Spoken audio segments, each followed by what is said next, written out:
Well, I know what the answer to this question is going to be. I could probably script it for you, but here we go. It's the anniversary of Rishi Sunak's first year in office as leader and Prime Minister.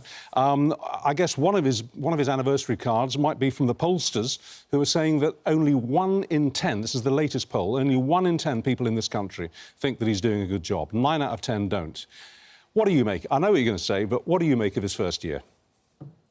Well, I think he came in very difficult circumstances. He's stabilised the economy.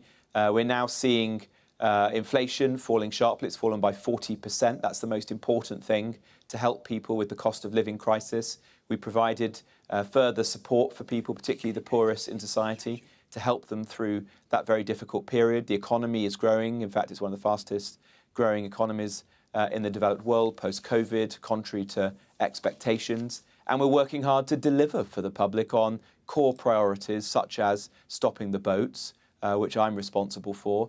And in that regard, for the first time in 4 years since this phenomenon began, the number of people coming across in this unnecessary and illegal way has started to fall. Of course, there's a very long way to go, and our aim is to eradicate small boat crossings. But we've made significant progress there, yeah. And there's more to be done, obviously, in the months ahead as we approach the next general election. We want to show the British public that we're delivering on their priorities. Well, let's talk about the next general election. It's not far off now. It could be as early as next November, we're told, if not into the new year.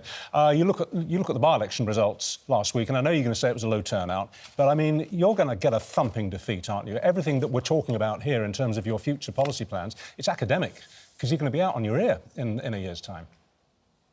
Well, look, I hope not, and I wouldn't read too much into by-elections. Of course, these were disappointing results, but governments tend to lose by-elections, and there's always specific local circumstances, including the reasons why these members of Parliament ultimately left. What we have to do is listen to the public, learn lessons from that, but keep focusing on the public's priorities and delivering for them. That's what they want to see. I think most people are sick of politics at the moment, and they want the government to get on and grow the economy, bear down on inflation, continue to improve public services and to stop the small boat crossings. One last question on your territory. You said you want to cut migrant hotels, planning to close 12% of hotels in use. Where are those hotels located? Because you've been accused that they are on marginal seats to help with that election next year. And where will those people go? Well, when I took on this job a year ago, I was very clear that the use of hotels for asylum seekers was wrong and unacceptable and had to end. We want these hotels to be being used by businesses and tourists and you and I for weddings and birthdays and all of the good uses that they're supposed to be for, not for asylum seekers, illegal migrants, at great cost to the taxpayer. I'm pleased to say, as a result of the work that's been done over the last year, we are now closing hotels. The first 50 are going to be closed very soon. They'll all be empty and back for use by the community by the end of January. And I hope we'll be in a position to be announcing many more closures as we close all of the hotels over the period to come. Okay. The illegal migrants who've been housed in them... Just to clarify a couple of things. Well, when you said that you and I can use for weddings and birthdays, you weren't suggesting together, were you? And secondly, you haven't actually said where they're going to close and where the people are going to go. Yeah, well, they're closing right across the country, in all 4 nations of the UK. The reporting was completely inaccurate that they've been chosen for any reason other than what is most operationally simple, those on shorter contract terms.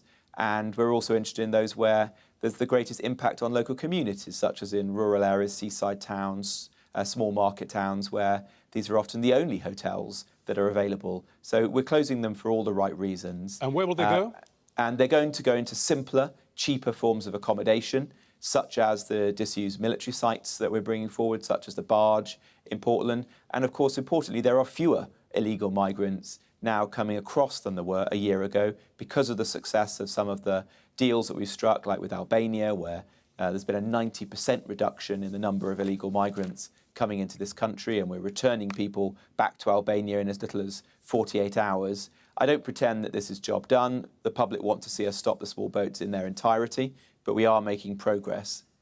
OK, Robert Jenrick, thank you for your time. Thank you. I would say happy anniversary, but I don't think it's as simple as that. Anyway, thanks for your time on the show.